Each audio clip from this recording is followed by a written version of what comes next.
ನಮಸ್ತೆ ಎಲ್ಲರೂ ಹೇಗಿದ್ದೀರಾ? ಎಲ್ಲರೂ ಚೆನ್ನಾಗಿದ್ದೀರಾ ಅಂತ ಭಾವಿಸ್ತಾ welcome back to my Geetaji vlogs channel. ನಾನು ನಿಮ್ಮ ಸಂಗೀತ. ಇವತ್ತಿನ ಈ ಒಂದು ವಿಡಿಯೋದಲ್ಲಿ ವಾರಾಹಿ ತಾಯಿಯ ಈ ಒಂದು ಮಂತ್ರದಿಂದ ನಾವು ಅಂದುಕೊಂಡದನ್ನು ಪಡ್ಕೋಬಹುದಾಗಿರುತ್ತೆ.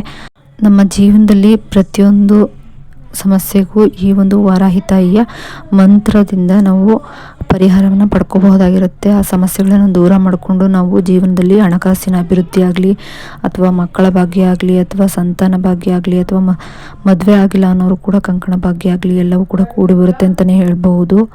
ಹಾಗಿದ್ರೆ ಆ ಒಂದು ಮಂತ್ರ ಯಾವುದು, ಅದನ್ನು ಯಾವಾಗ, ಎಷ್ಟು ಬಾರಿ, ಯಾವ ದಿಕ್ಕಿನಲ್ಲಿ ಕೂತ್ಕೊಂಡು ಪಠಿಸಬೇಕಾಗುತ್ತೆ, ಅದಕ್ಕೆ ಇರುವಂತಹ ನಿಯಮಗಳು ಏನು, ಎಲ್ಲವನ್ನೂ ಕೂಡ ಸಂಪೂರ್ಣವಾಗಿ ಈ ಒಂದು ವಿಡಿಯೋ ಮೂಲಕ ನಾನು ನಿಮಗೆ ತಿಳಿಸ್ಕೊಡ್ತೀನಿ. ವಿಡಿಯೋವನ್ನು ಎಲ್ಲೂ ಕೂಡ ಸ್ಕಿಪ್ ಮಾಡದೆ ನೋಡೋದ್ರಿಂದ ಇದ್ರ ಬಗ್ಗೆ ಸಂಪೂರ್ಣವಾಗಿ ನೀವು ತಿಳ್ಕೊಬಹುದಾಗಿರುತ್ತೆ. ಹಾಗೆ ನನ್ನ ವಿಡಿಯೋಗಳಿಗೆ ಇಷ್ಟ ಆದರೆ ಲೈಕ್ ಮಾಡಿ, ಶೇರ್ ಮಾಡಿ, ನಿಮ್ಮ ಫ್ಯಾಮಿಲಿ ಫ್ರೆಂಡ್ಸ್ಗೂ ಕೂಡ ಶೇರ್ ಮಾಡಿ, ಅವ್ರಿಗೂ ಕೂಡ ಉಪಯೋಗ ಆಗಲಿ ಅಂತ ಹೇಳ್ತಾ, ಇನ್ನು ವಾರಾಹಿ ತಾಯಿಗೆ ಪಂಚಮಿ, ಅಷ್ಟಮಿ, ನವಮಿ ದಿನಗಳಲ್ಲಿ ತುಂಬಾ ಪ್ರಿಯವಾಗಿರೋದ್ರಿಂದ ಆ ಒಂದು ದಿನಗಳಲ್ಲಿ ನೀವು ಶುರು ಮಾಡಬಹುದಾಗಿರುತ್ತೆ. ಅಂದರೆ ಮಂತ್ರ ಪಠಣೆ ಆಗಲಿ ಅಥವಾ ವ್ರತ ಪೂಜೆ ಯಾವುದಾದ್ರೂ ಒಂದು ಮಾಡಬೇಕಾದ್ರೂ ಕೂಡ ಈ ಒಂದು ದಿನಗಳಲ್ಲಿ ಮಾಡಬಹುದಾಗಿರುತ್ತೆ. ಇಲ್ಲ ಅಂದರೆ ಮಂಗಳವಾರ, ಗುರುವಾರ, ಶುಕ್ರವಾರ ದಿನಗಳಲ್ಲಿ ಕೂಡ ನೀವು ಆ ಒಂದು ಏನೋ ಒಂದು ಪೂಜೆ ಆಗಲಿ ಪುನಸ್ಕಾರಗಳಾಗಲಿ ಮಾಡಬಹುದಾಗಿರುತ್ತೆ, ಅಥವಾ ಮಂತ್ರ ಪಠಣೆಯನ್ನು ಶುರು ಮಾಡೋದಾಗಲಿ ಮಾಡಬಹುದಾಗಿರುತ್ತೆ. ಈ ಒಂದು ದಿನಗಳಲ್ಲಿ ಮಾಡೋದ್ರಿಂದ ಹೆಚ್ಚಿನ ಶಕ್ತಿ ಆ ಒಂದು ದಿನಗಳಿಗಿರೋದ್ರಿಂದ ಆ ಒಂದು ದಿನಗಳಲ್ಲಿ ನಾವು ಈ ರೀತಿಯಾಗಿ ವ್ರತ ಪೂಜೆ ಅನುಷ್ಠಾನಗಳನ್ನು ಮಾಡೋದ್ರಿಂದ, ಮಂತ್ರ ಪಠಣೆ ಮಾಡೋದ್ರಿಂದ ತಾಯಿಯ ಅನುಗ್ರಹ ಬೇಗನೆ ಆಗುತ್ತೆ ಅಂತಲೇ ಹೇಳ್ಬಹುದು. ಇನ್ನು ವಾರಾಹಿ ತಾಯಿಗೆ ನಾನ್ ವೆಜ್ಜನ್ನು ತಿಂದು ಮಂತ್ರಗಳನ್ನು ಪಠಿಸಬೇಡಿ. ಹಾಗೆ ಹೆಣ್ಮಕ್ಳಾದರೆ ಮುಟ್ಟಾದಂಥ ಸಮಯದಲ್ಲಿ ಸ್ಕಿಪ್ ಮಾಡಬೇಕಾಗುತ್ತೆ. ಆ ಒಂದು 6 ದಿನಗಳ ಕಾಲ ಸ್ಕಿಪ್ ಮಾಡಿ ನಂತರ ದಿನಗಳಲ್ಲಿ ನೀವು ಮಾಡಬಹುದಾಗಿರುತ್ತೆ.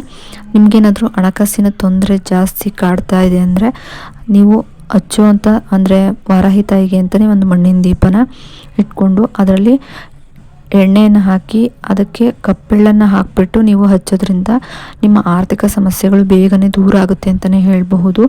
ಹಾಗೆ ಈ ಒಂದು ಮಂತ್ರವನ್ನು ಕೂಡ ಹೇಳ್ಕೊಳ್ಳೋದ್ರಿಂದ, ಹಾಗೆ ನಿಮ್ಮ ಮೈಂಡನ್ನು ಪಾಸಿಟಿವ್ ಆಗಿ ಇಟ್ಕೊಂಡು ಆಲ್ರೆಡಿ ಫ್ಯೂಚರಲ್ಲಿ ನಡೆದಾಗ ಹೇಗೆ ನಾವು ಇರ್ತೀವೋ ಅದನ್ನು ಪ್ರೆಸೆಂಟಲ್ಲಿ ನಾವು ಅನುಭವಿಸ್ಕೊಂಡು ಖುಷಿಯಾಗಿರೋದ್ರಿಂದ ನಾವು ಏನನ್ನೇ ಅಂದ್ಕೊಂಡಿದ್ರು ಕೂಡ ಅದನ್ನು ಸಾಧಿಸಬಹುದಾಗಿರುತ್ತೆ. ಹಾಗೆ ಜೊತೆಗೆ ಈ ಒಂದು ವಾರಾಹಿ ತಾಯಿಯ ಮಂತ್ರ ಪಠಣೆಯಿಂದ, ವಾರಾಹಿ ತಾಯಿಯ ಅನುಗ್ರಹದಿಂದ ನಾವು ಫಲಗಳನ್ನು ಪಡ್ಕೋಬಹುದಾಗಿರುತ್ತೆ. ಹೀಗೆ ಮಾಡೋದ್ರಿಂದ ನಾವು ಯಾವುದೇ ರೀತಿಯ ಕಷ್ಟದಲ್ಲಿದ್ದರೂ ಕೂಡ ಹೊರಗೆ ಬರ್ಬೋದಾಗಿರುತ್ತೆ. ಜೊತೆಗೆ ವಾರಾಹಿ ತಾಯಿಯ ಮಂತ್ರವನ್ನು ಯಾವ ದಿಕ್ಕಿಗೆ ಕೂತ್ಕೊಂಡು ಪಠಣೆ ಮಾಡಬೇಕು ಅನ್ನೋದಾದರೆ, ದಕ್ಷಿಣಾಭಿಮುಖವಾಗಿ ಅಥವಾ ಪಶ್ಚಿಮಕ್ಕೆ ಕೂತು ಈ ಒಂದು ವಾರಾಹಿ ತಾಯಿಯ ಮಂತ್ರವನ್ನು ಪಠಣೆ ಮಾಡಬೇಕಾಗುತ್ತೆ. ವಾರಾಹಿ ತಾಯಿಗೆ ಕಪ್ಪು ಬಣ್ಣ ಅಥವಾ ಕಡು ನೀಲಿ ಬಣ್ಣ ತುಂಬಾ ಪ್ರಿಯವಾಗಿರೋದ್ರಿಂದ ಆ ಒಂದು ಬಣ್ಣದ ಬಟ್ಟೆಗಳನ್ನು ಧರಿಸಿ ಕೂಡ ಮಾಡಬಹುದಾಗಿರುತ್ತೆ, ಅಥವಾ ಆ ಒಂದು ಬಣ್ಣದ ಬಟ್ಟೆ ಒಂದು ಆಸನದ ಮೇಲೆ ಕೂತ್ಕೊಂಡು ಹಾಸ್ಕೊಂಡು ನೀವು ಪಠಿಸಬಹುದಾಗಿರುತ್ತೆ. ಇನ್ನು ವಾರಾಹಿ ತಾಯಿಯ ಮಂತ್ರಗಳನ್ನು ನಾವು ಪ್ರತಿನಿತ್ಯವೂ ಕೂಡ ಗೋಧೂಳಿ ಲಗ್ನದ ನಂತರ, ಅಂದರೆ 8 ಗಂಟೆಯ ನಂತರ ರಾತ್ರಿ ಸಮಯದಲ್ಲಿ ಹೆಚ್ಚಾಗಿ ಪಠಿಸೋದ್ರಿಂದ ವಾರಾಹಿ ತಾಯಿಯ ಅನುಗ್ರಹವನ್ನು ಬೇಗನೆ ಪಡ್ಕೋಬಹುದಾಗಿರುತ್ತೆ. ಯಾಕಂದರೆ ರಾತ್ರಿ 2 ಗಂಟೆಯ ಸಮಯದಲ್ಲಿ ವಾರಾಹಿ ತಾಯಿಯ ಭೂಲೋಕದಲ್ಲಿ ಸಂಚಾರ ಮಾಡೋದ್ರಿಂದ ಆ ಒಂದು ಸಮಯದಲ್ಲಿ ನಾವು ವಾರಾಹಿ ತಾಯಿಯನ್ನು ಏನನ್ನೇ ಬೇಡಿ ವಾರಾಹಿ ತಾಯಿಯ ಆರಾಧನೆ ಮಾಡೋದ್ರಿಂದ ವಾರಾಹಿ ತಾಯಿಯ ಅನುಗ್ರಹವನ್ನು ನಾವು ಪಡ್ಕೋಬಹುದಾಗಿರುತ್ತೆ. ಹಾಗಾಗಿ ಆ ಒಂದು ಸಮಯದಲ್ಲಿ ಮಾಡಿ ಅಂತಲೇ ಹೇಳಬಹುದು, ಅಥವಾ ನೀವು ಬ್ರಾಹ್ಮಿ ಮುಹೂರ್ತದಲ್ಲಾದರೂ ಮಾಡಬಹುದಾಗಿರುತ್ತೆ. ಬ್ರಾಹ್ಮಿ ಮುಹೂರ್ತ 3:20ರಿಂದ 6 ಗಂಟೆ ಒಳಗಿರುತ್ತೆ. ನೀವು ಈ ಒಂದು ಸಮಯದಲ್ಲಿ ಮಾಡಬಹುದಾಗಿರುತ್ತೆ. ಅಥವಾ ನಮಗೆ ಮಾಡೋದಕ್ಕಾಗೋದಿಲ್ಲ ಅನ್ನೋರು ಕೂಡ ಸಂಜೆ ಗೋಧೂಳಿ ಲಗ್ನದ ನಂತರ, ಅಂದರೆ 6 ಗಂಟೆಯ ನಂತರ ನೀವು ಮನೆಯಲ್ಲಿ, ದೇವ್ರ ಮನೆಯಲ್ಲಿ ದೀಪ ಹಚ್ಚುವಂಥ ಸಮಯದಲ್ಲಿ, ಪೂಜೆ ಮಾಡುವಂಥ ಸಮಯದಲ್ಲೂ ಕೂಡ ಹೇಳ್ಕೊಬೋದಾಗಿರುತ್ತೆ.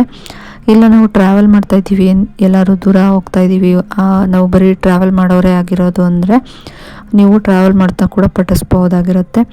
ಅಥವಾ ನಮಗೆ ಆರೋಗ್ಯ ಸಮಸ್ಯೆ ಇದೆ, ನಾವು ಮಲಗಿತ್ತವೆ ಎಲ್ಲ ಆಗುತ್ತೆ ಅನ್ನೋದಾದರೆ ಅವರು ಕೂಡ ಮಲಗಿದ ಜಾಗದಲ್ಲೇ ಪಠಿಸ್ಬಹುದಾಗಿರುತ್ತೆ.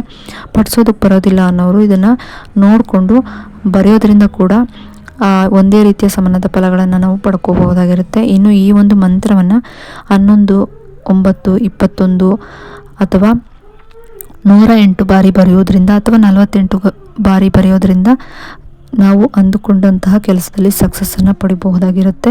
ಭೂಮಿಗೆ ಸಂಬಂಧಪಟ್ಟಿರುವಂತಹ ಸಮಸ್ಯೆಗಳಿದ್ರೂ ಕೂಡ ವಾರಾಹಿ ತಾಯಿಯನ್ನು ಬೇಡಿಕೊಂಡು ಈ ಒಂದು ಮಂತ್ರವನ್ನು ಪಠಿಸೋದ್ರಿಂದ ಎಲ್ಲವೂ ಕೂಡ ಬಗೆಹರುತ್ತೆ ಅಂತ ಹೇಳ್ಬೋದು. ಆ ಒಂದು ಮಂತ್ರ ಬಂದು ಹೇಗಿರುತ್ತೆ, ಶ್ರೀಂ ಶ್ರೀ ಐಂ ಗ್ಲೌಂ ಸರ್ವಶಕ್ತಿ ಮಹಾಮಾಯೆ ವಾರಾಹಿ ತನ್ನೋ ಪ್ರಚೋದಯಾತ್. ಈ ರೀತಿಯಾಗಿ ನೀವು 108 ಬಾರಿ ಮಂತ್ರವನ್ನು ಪಠಿಸ್ತಾ ನಿಮ್ಮ ಸಮಸ್ಯೆಗಳನ್ನು ದೂರ ಮಾಡ್ಕೊಳ್ಳಿ ಅಂತ ಹೇಳ್ತಾ, ಈ ಒಂದು ವಿಡಿಯೋ ಏನಾದರೂ ನಿಮಗೆ ಇಷ್ಟ ಆಯಿತು ಅಂದರೆ ಲೈಕ್ ಮಾಡಿ, ಶೇರ್ ಮಾಡಿ, ಕಮೆಂಟ್ ಕೂಡ ಮಾಡಿ. ಇನ್ನಷ್ಟು ಇಂತಹ ವಿಡಿಯೋಗಳನ್ನು ನೀವು ನೋಡಬೇಕು ಅನ್ನೋದಾದರೆ, ತಿಳ್ಕೊಬೇಕು ಅನ್ನೋದಾದರೆ ನನ್ನ ಗೀತಾಜಿ ವ್ಲಾಗ್ಸ್ ಚಾನಲ್ನ ಸಬ್ಸ್ಕ್ರೈಬ್ ಮಾಡ್ಕೊಂಡು ವಿಡಿಯೋ ನೋಡಿ. ಸಬ್ಸ್ಕ್ರೈಬ್ ಪಕ್ಕ ಬೆಲ್ ಐಕನ್ ಬಟನ್ ಇರುತ್ತೆ, ಅಲ್ಲಿ ಆಲ್ ಆಪ್ಷನ್ ಮೇಲೆ ಕ್ಲಿಕ್ ಮಾಡಿದ್ರೆ ನಾನು ಯಾವುದೇ ರೀತಿಯ ಹೊಸದಾಗಿ ವಿಡಿಯೋ ಮಾಡಿ ಅಪ್ಲೋಡ್ ಮಾಡಿದ್ರು ಕೂಡ ನಿಮಗೆ ನೋಟಿಫಿಕೇಶನ್ ಮೂಲಕ ಮೊದಲು ಬಂದು ತಲುಪುತ್ತೆ. ಆಗ ನೀವು ನನ್ನ ವಿಡಿಯೋನ ಮಿಸ್ ಮಾಡದೆ ನೋಡಬಹುದಾಗಿರುತ್ತೆ. ಹಾಗೆ ಅದ್ರ ಬಗ್ಗೆ ಮಾಹಿತಿಗಳನ್ನು ತಿಳ್ಕೊಬಹುದಾಗಿರುತ್ತೆ, ಅದನ್ನು ನೀವು ಮಾಡಬಹುದಾಗಿರುತ್ತೆ ಅಂತ ಹೇಳ್ತಾ, ವಿಡಿಯೋ ಇಷ್ಟ ಆದರೆ ಲೈಕ್ ಮಾಡೋದನ್ನು ಮರಿಬೇಡಿ. ವಿಡಿಯೋ ನೋಡಿದ್ದಕ್ಕಾಗಿ ಥ್ಯಾಂಕ್ ಯು ಫಾರ್ ವಾಚಿಂಗ್.